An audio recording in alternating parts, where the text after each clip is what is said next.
अस्सलाम वालेकुम नाज़रीन, मैं हूं फरूख अब्बास न्यूट्रल भाई जावेद चौधरी। मैं नाज़रीन आज एक स्पेशल वीलॉग लेके आपके पास आए हैं और जो वीलॉग है ये बेस कर रहा है पूरा पीस प्लान पे, जो फ़लस्तीन और गज़ा के हवाले से पीस प्लान तैयार किया जा रहा है। आज हम आपको समझाएंगे कि ये पूरे का पूरा प्लान है क्या, इसकी कौन कौन सी शिक्कें हैं जिन पे वाकई डाउट किया जा सकता है, कौन सी ऐसी इसकी शिक्कें हैं जो वाकई ऐसे हैं जिसमें इसराइल को नुकसान हो रहा है। आपने सुना बहुत है, क्रिटिसाइज भी हो रहा है, लोग इस पे बात भी कर रहे हैं, लेकिन आपको समझा कोई नहीं रहा कि एक्चुअली ये पॉइंटर्स हैं क्या, कौन सी चीज फायदेमंद है, कौन सी चीज नुकसानदेह है। तो हम पॉइंट बाय पॉइंट आज आपको डिस्कस करके समझाएंगे कि बेसिकली ये पीस प्लान जो कि मुस्लिम ममालिक और अमेरिका और यूरोपियन कंट्रीज इन तमाम के इनपुट से तैयार किया गया है, इसकी असल शेप क्या है। तो हम सबसे पहला पॉइंट डिस्कस करने जा रहे हैं जावेद चौधरी साहब से और उनसे पूछेंगे कि इसमें क्या सिग्निफिकेंस है इसकी। गजा में चौधरी साहब कह रहे हैं जी कि डी रेडिकलाइज किया जाएगा, गजा के पूरे एरिया को मतलब दहशतगर्दी से पाक कर दिया जाएगा। ये पॉइंट नंबर 1 उन्होंने कहा। इसके अंदर जो पॉइंट है फ़र्क वो ये है कि उसको दहशतगर्दी से पाक किया जाएगा, यानी कि मजहबी तौर पे उसको मुकम्मल तौर पे न्यूट्रल बनाया जाएगा। इसके अंदर बड़ा कैच है क्योंकि वहाँ पे हमास है और हमास एक वाहिद डिफेंस है गजा की।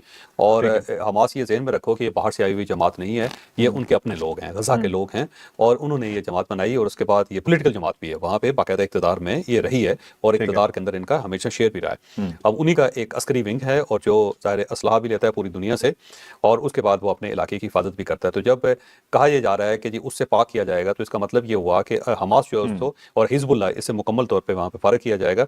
ये पॉलिटिकल एक्टिविटीज़ नहीं कर सकेगी और ये अस्करी एक्टिविटीज़ नहीं कर सकेगी। तो जब ये हो जाएगा तो फिर ये बिल्कुल ऐसा ही है कि जैसे गजा के अंदर मुकम्मल तौर पे इसराइल को तस्लीम कर लिया जाए। अच्छा, इस पॉइंट में वहाँ पे कोई रेजिस्टेंस नहीं होगी। इस पॉइंट में हमास का नाम नहीं, आगे जाके हमास का नाम दिया हुआ है। यहाँ पे ओवरऑल बात कर रहे हैं कि दहशतगर्दी से पूरे इलाके को पाक किया जाएगा, मतलब हमास के अलावा भी कोई टारगेट है। हाँ ज़ाहिर है, वो जो मजहबी मेरा ख्याल है जो आज़ादियाँ हैं या वहाँ पे जो मजहबी तंजीमें हैं जो मजहब के बारे में वहाँ पे बात की जाती है, मेरा ख्याल है उसको हिजबुल्लाह वगैरह भी इसमें शामिल होंगे। हिजबुल्लाह भी उसके अंदर होंगे। हिजबुल्लाह वैसे यहाँ पे नहीं, लेबनान में ज़्यादा है, लेकिन ज़ाहिर है उसके असर उसका है। और दूसरा ये है कि ईरान का यहाँ पे इन्फ्लुएंस बहुत ज़्यादा है, तो इसका मतलब ये हुआ कि ईरान को ये निकालेंगे वहाँ से मुकम्मल तौर पर। बिल्कुल ठीक है जी। जो पॉइंट नंबर 2 है अब वो है जी गजा को दोबारा डेवलप किया जाएगा, क्या कहें? अब ज़ाहिर है उसको डेवलप करने का मतलब यही है कि एक अच्छा ज़बरदस्त किस्म का बीच सिटी बनाया जाए जो कि समंदर के किनारे हैं, खूबसूरत जगह है। डोनाल्ड ट्रंप बार बार ये कहता था कि इतनी खूबसूरत जगह है, वहाँ पे ये क्या हो रहा है, तो इसको सारे को मसमार करके साफ करके यहाँ पे इन्वेस्टमेंट होनी चाहिए। तो मुझे लगता है कि फ़ॉरेन इन्वेस्टमेंट आएगी, अमेरिका से बड़ी कंपनीज आएंगी जो यहाँ पे 5 स्टार होटल्स बनाएंगे, रिजॉर्ट्स बनाएंगे, बिल्कुल इसी तरह जिस तरह शर्मुल शेख के अंदर है। शर्मुल शेख जो है उसके अंदर प्रॉपर रिजॉर्ट्स हैं और उसको डेवलप इसी तरह किया गया है कि वहाँ पे आप जाएँ और ऐश करें। ठीक है। तो मुझे लगता है कि एक तो बाहर से कंपनीज आएंगी तो यहाँ पे रिजॉर्ट्स बनाने की कोशिश करेंगे। दूसरा ये है कि और मुल्कों के लोगों को भी यहाँ पे आबाद किया जाएगा, एक ऐसा शहर बनाया जाएगा जिसके अंदर अच्छी इन्वेस्टमेंट होगी और अच्छी एक्टिविटीज़ होंगी। सऊदीज़ जो वो भी आके इन्वेस्ट करेंगे, टर्किश भी आके वहाँ पे इन्वेस्ट करेंगे, हो सकता है कोई पाकिस्तानी भी वहाँ पे चले जाएँ। ठीक है। तो एक ऐसा शहर डेवलप किया जाएगा जिसके अंदर इन्वेस्टर्स आएँ और उसको एक बीच सिटी के तौर पे या एक रिजॉर्ट के तौर पे डेवलप किया जाए, मुझे लगता है ये। बिल्कुल ठीक है जी। पॉइंट नंबर 3 जो है अगला, जंग बंदी होते ही इसराइली फौजें वापस चली जाएंगी। हाँ, ये वैसे अच्छा पॉइंट है क्योंकि इसराइल को फिर गजा को खाली करना पड़ेगा। लेकिन ये जो जंग थी और इस दौरान जो ये कार्ड हो रहा है और जो प्लान बन रहा था, जो एजेंडा बनाया जा रहा था, उसका फ़ायदा उठाते हुए इसराइल ने 2 काम किए। उसने वेस्ट बैंक को तकरीबन हज़म कर गया, वो खा गया, और साथ साथ गजा के ऊपर भी उसने फ़ौजें चढ़ा के अपनी जो ज़मीनी फ़ौज है वो भी दाखिल कर दी गजा के अंदर। उसका पूरी उसकी कोशिश थी कि वो मैक्सिमम इलाका जो है वो ग्रैब कर ले। तो अब अगर गजा से निकाला जाता है और वेस्ट बैंक से नहीं निकलता तो इसका मतलब ये कि वायलेशन तो उसने की है। इसके अंदर एक कैच ये है कि सिर्फ गजा से उसको फ़र्क किया जाएगा, तो वेस्ट बैंक तो खा गया वो सारे के सारे, अंदर दाखिल हो गया। डिटेल में जब आगे मुआहदा जाए तो हो सकता है वेस्ट बैंक डाल दिया जाए। उसके अंदर उर्दन डेफिनेटली इसके ऊपर एतराज करेगा और बाकी मुल्क भी करेंगे। ठीक है जी। नेक्स्ट अगला जो पॉइंट है जी बड़ा इंपॉर्टेंट, 72 घंटों में कैदियों और लाशों का तबादला होगा। वो क्योंकि हमास के पास इनके कैदी हैं, 26 के करीब इनके कैदी हैं और बड़े इंपॉर्टेंट लोग हैं वो और उनकी बड़ी फैमिलीज हैं और उन्होंने प्रॉपर नेतन्याहू के ऊपर दबाव डाला हुआ है। और बाकी जो लोग उस वक्त इसराइली मारे गए थे उस सारे हादसे के दरमियान, उनकी लाशें भी हमास ने अपने पास रखी हुई हैं और जो इसराइल है वो चाहता है कि लाशें वापस हों ताकि उनकी प्रॉपर तदफीन की जा सके। तो उसके लिए उन्होंने बड़े अटैक्स किए हैं और बहुत उन्होंने कोशिश की है, लेकिन हमास के लोग बड़े तगड़े हैं, उन्होंने टनल्स में रखी हुई हैं और किसी को किसी के बारे में कुछ पता नहीं है कि वहाँ पे। और इसराइली जो हैं उनके बारे में कहा जाता है कि कुछ तो वो बाहर स्मगल कर चुके हैं उनको, वो गजा के अंदर हैं ही नहीं। उन्हें किसी और मुल्क में रखा गया, हो सकता है ईरान ले जाया गया उनको। तो वो जो है ना अब हमास ने उनको देने हैं और ये डोनाल्ड ट्रंप ने धमकी दे दी है कि अगर 72 घंटे के अंदर नहीं होता तो फिर वो इसराइल को ऑर्डर कर देगा कि ठीक है जो करना है आप कर लो फिर। ठीक है ठीक है। अच्छा चौधरी साहब, इसमें तबादला है दोनों साइड से? दोनों साइड से, उधर से भी आएंगे, उस साइड से भी आएंगे क्योंकि उसमें गजा के लोग भी हैं और फलस्तीनी लोग भी हैं और कुछ ऐसे लोग भी हैं जो उनके मुजाहिदीन थे, उनको पहले से इसराइल ने अपने कंट्रोल में रखा हुआ था, अपने काबू में रखा हुआ था, उनके ऊपर तशद्दुद भी बहुत ज़्यादा हुआ। तो इन्होंने वो फहरिस्तें दी हुई हैं हमास ने पहले से और ये कतर के जरिए कही हैं कि हमारे भी ये मौवी हैं जिनको इन्होंने हमें वापस करना है। तो वो मेरा ख्याल बाटर होंगे और इसके ऊपर अमेरिका जो है वो कायल है कि दोनों की तरफ से हो। ठीक है, चले नेक्स्ट पॉइंट है जी। 250 फलस्तीनी ऐसे हैं जिन्हें उम्र कैद की सजा हुई है और 1700 मजीद कैदी ऐसे हैं जिन्हें मजीद सजाएं हैं, इसराइली जेलों में हैं, उन्हें रिहा किया। ये वही वाला पॉइंट है। और ये 1700 गजा के लोग हैं जो अभी इन्होंने इसके ऊपर हमला करके उनको गिरफ्तार किया था। नेक्स्ट पॉइंट अगला चॉइस अब जो है ना वही आ रहा है जो आपने पहले बात की थी फर्स्ट पॉइंट के साथ कि हमास को डिसआर्म कर दिया जाएगा, डिसआर्म कर दिया जाएगा, उसको निकाल दिया जाएगा। वो यानी हमास का कोई कारकुन वहां पे रहेगा और वो रहेगा भी नहीं। उसको पता है कि अगर मैं यहाँ रहा तो मुझे कत्ल कर दिया जाएगा। तो मुझे लगता है कि वो या कतर के अंदर आबाद होंगे और कतर गवर्नमेंट जो है उनको सपोर्ट करेगी, क्योंकि इस वक्त भी कतर गवर्नमेंट सपोर्ट कर रही है। दो और मुल्क हैं जहां पे हमास के लोग जा सकते हैं, टर्की है और वहां पे उनकी बहुत चांस है, क्योंकि इसमें टर्की ने बड़ा अहम किरदार अदा किया। वो नेगोशिएट कर रहा है हमास के साथ और ये डोनाल्ड ट्रंप ने उनको ये इख्तियार दिया था, तुर्किया को भी और साथ साथ कतर को भी, क्योंकि हमास की जो लीडरशिप है इस वक्त कतर के अंदर है, दोहा में है, तो वो उन्हीं के पास है। और कतर ने यकीन दिलवाया था डोनाल्ड ट्रंप को कि हम उसको कायल कर लेंगे हमास को।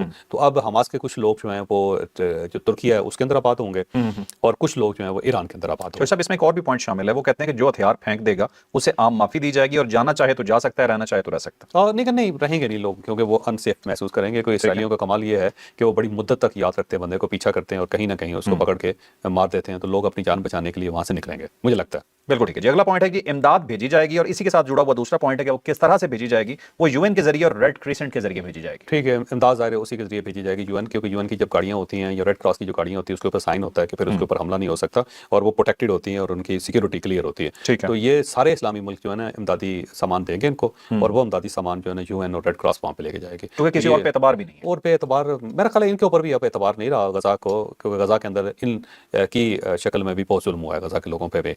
लेकिन अब ज़ाहिर है यूएन तो दरमियान में आएगी और तो यूएन अगर दरमियान में नहीं आएगी तो फिर वहाँ पे पीस नहीं हो सके।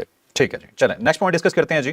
टेक्नोक्रेटिक आर्जी तौर पर एक टेक्नोक्रेटिक गवर्नमेंट कमेटी बनेगी, माजरत हूं कि टेक्नोक्रेटिक कमेटी होगी, फलस्तीनियों पर यह मुश्तमिल होगी और जिसकी इस कमेटी में अब टोनी ब्लेयर भी हैं जो साबका वज़ीर आज़म है बरतानिया के, और इस कमेटी को जो हेड करेंगे वो डोनाल्ड ट्रंप खुद हेड करेंगे। ये बेसिकली टेक्नोक्रेट गवर्नमेंट है और इसके दो फेज होंगे। एक फेज ये होगा कि वहाँ पे फलस्तीनी और गजा के लोग जो होंगे वो फ्रंट पे होंगे और इसमें बहुत सारे ऐसे लोग हैं जो यूके के अंदर हैं इस वक्त और पुराने यूके के शहरी हैं, और कुछ ऐसे लोग हैं यूरोपियन यूनियन के, मतलब फ्रांस में कुछ लोग बैठे हुए हैं और वो फलस्तीनी हैं, गजा के लोग हैं लेकिन वो फ्रेंच हो गए हैं, अब उनके पास नेशनलिटी भी और वहीं पर उनकी फैमिलीज हैं। और उनमें से कुछ ऐसे लोग हैं जो अमेरिका के अंदर बैठे हुए हैं। ये बिल्कुल ऐसे जैसे हामिद करजई साहब को अमेरिका ने भेज दिया था ना अफगानिस्तान के अंदर, या अशरफ गनी को भेज दिया था। तो इस टाइप के बहुत सारे लोग वहाँ पे अमेरिका के पास भी हैं, यूरोप के अंदर भी हैं, यूके के अंदर भी हैं और कुछ एक तो लोग ऐसे भी हैं जो इस वक्त अरब मुल्कों के अंदर है, सऊदी अरेबिया के अंदर भी हैं। ठीक है। तो इनके ऊपर एक मुश्तमिल एक गवर्नमेंट बनाई जाएगी जो टेक्नोक्रेटिक गवर्नमेंट होगी और ये इलेक्शन नहीं करवाया जाएगा, ये गवर्नमेंट होगी जो इम्पोज होगी वहाँ पे, जो इस सिस्टम को चलाएगी और उसके बाद फिर वहाँ पे डेमोक्रेसी जो है ना उसका एक वक्त आएगा जिसमें फिर वो इक़्तिदार को बाकायदा इलेक्शन के जरिए शिफ्ट करेंगे, लेकिन वो सरद से इतनी जल्दी नहीं होगा।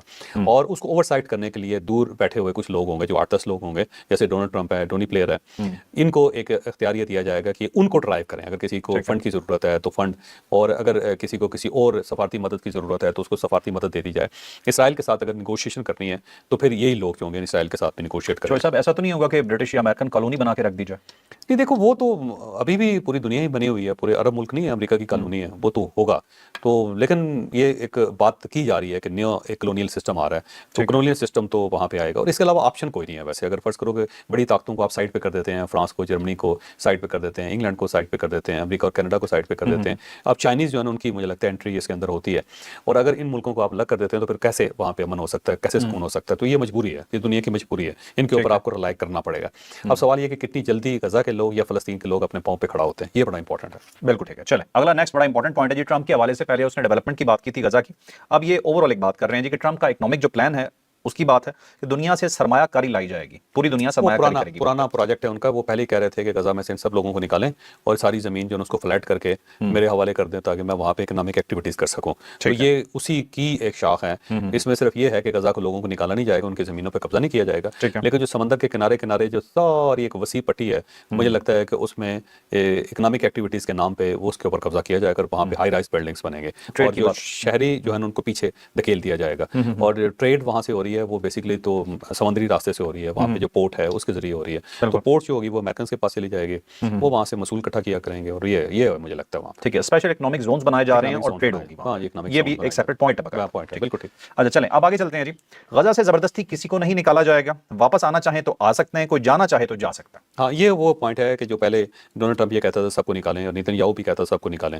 बल्कि अगर आप याद हो तो डोनाल्ड ट्रंप से नेतन्याहू जब मिलने आया था तो उस वक्त डोनाल्ड ट्रंप ने इसराइल की इतनी ज़्यादा हमायत कर दी थी कि नेतन्याहू को महसूस हुआ कि ये तो मैं अपने किसी दुश्मन से मिलने आया था, ये तो मेरा बहुत दोस्त बन गया। वो अगर आप याद करें तो इससे पहले की जो मुलाकात है जी, जी। उसके अंदर ही डोनाल्ड ट्रंप ने कहा था ना कि इसको खाली करें और यहाँ पे कब्जा करें सारा। तो अब ये अपना जो उसने नोशन है वो वापस ले लिया है। अब उसने कह दिया है कि जी जो लोग यहाँ पे रहना चाहते हैं उनको बिल्कुल यहाँ से निकाला नहीं जाएगा, अगर कोई जाना चाहे तो चला जाए, कोई आना चाहे तो आ जाए। तो ये एक फ्लेक्सिबिलिटी उसने क्रिएट की और मेरा ख्याल है मुस्लिम वर्ल्ड के कहने पे की है उसने। ठीक है, और ये बहुत जबरदस्त पॉइंट है, ये जबरदस्त कि ये मनवाया गया। और इसका फायदा है फलस्तीन को। बिल्कुल ठीक है जी।